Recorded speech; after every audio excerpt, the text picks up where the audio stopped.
ഇനി facial hairs ഒക്കെ remove ചെയ്യാൻ റേസർ യൂസ് ചെയ്യേണ്ടല്ലോ.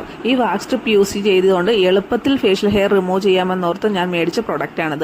എനിക്ക് അത്യാവശ്യം ഫേഷ്യൽ ഹെയർസ് ഒക്കെ ഫേസിലുണ്ട്. കാരണം എനിക്ക് PCOD ഉണ്ട്, എൻ്റെ അപ്പർ ലിപ്പിലും ഈ ചിൻഭാഗത്തും ഒക്കെ ഉണ്ട്. മാസത്തിൽ എന്തായാലും ഒരു 2 പ്രാവശ്യം ഞാൻ ഒന്നിൽ റേസ് ചെയ്യും, അല്ലെങ്കിൽ ഞാൻ ത്രെഡ് ഉപയോഗിച്ച് ഈ ടൈനി ഹെയർസ് ഒക്കെ റിമൂവ് ചെയ്യാറുണ്ട്. ഞാൻ മിക്കപ്പോഴും ത്രെഡ് ചെയ്യുന്ന കൂട്ടത്തിലാണ് അത് ചെയ്യാറുള്ളത്. എന്നുവെച്ചാൽ ഞാൻ താമസിച്ചല്ലേ വളരത്തുള്ളൂ. റേസ് ചെയ്യുമ്പോഴത്തേക്കും നമുക്ക് പെട്ടെന്ന് ഹെയർ ഗ്രോത്ത് ഉണ്ടാകുമല്ലോ. മെഡില്ല എന്ന് പറയുന്ന ഒരു ബ്രാൻഡ് ഫേഷ്യൽ വാക്സ് സ്ട്രിപ്സ് ആണ്. 20 സ്ട്രിപ്സ് ഉണ്ട്. പിന്നെ നമ്മൾ വാക്സ് ചെയ്ത് കഴിഞ്ഞിട്ട് നമുക്ക് വൈപ്പ് ചെയ്യാനൊരു പ്രൊഡക്റ്റ് ഇതിനകത്ത് കൊടുക്കുന്നുണ്ട്. ഈ പ്രൊഡക്റ്റ് എങ്ങനെ യൂസ് ചെയ്യേണ്ടതെന്നുള്ള ഇൻസ്ട്രക്ഷനൊക്കെ ഇതിനകത്ത് വ്യക്തമായിട്ട് കൊടുത്തിട്ടുണ്ട്. ആദ്യം തന്നെ ഞാൻ ഇച്ചിരി പൗഡർ യൂസ് ചെയ്തിട്ടാണ് ഇതൊന്ന് വാക്സ് ചെയ്യുന്നത്. അപ്പോൾ നമുക്ക് ടൈനി ആയിട്ടുള്ള ഹെയർസ് ഒക്കെ പെട്ടെന്ന് റിമൂവ് ആവും. ഒരെണ്ണം പോലും ഇല്ല ഗൈസ്. എൻ്റെ 220 രൂപ നഷ്ടമായി. ഞാൻ ചതിക്കപ്പെട്ടു. പിന്നെ ഞാൻ ഇത് ചിനി ചെറുതായതുകൊണ്ട് വരാത്തതാണെന്ന് ഓർത്തിട്ട് എൻ്റെ ചിൻഭാഗത്തെ നോക്കി, ഒട്ടും വരുന്നില്ല. കുറച്ച് നാൾ മുന്നേ വേറൊരു പ്രൊഡക്റ്റിൻ്റെ വാക്സ് സ്ട്രിപ്പ് ഞാൻ മേടിച്ച് നോക്കിയപ്പോൾ അത് വർക്കിംഗ് ആയിരുന്നു.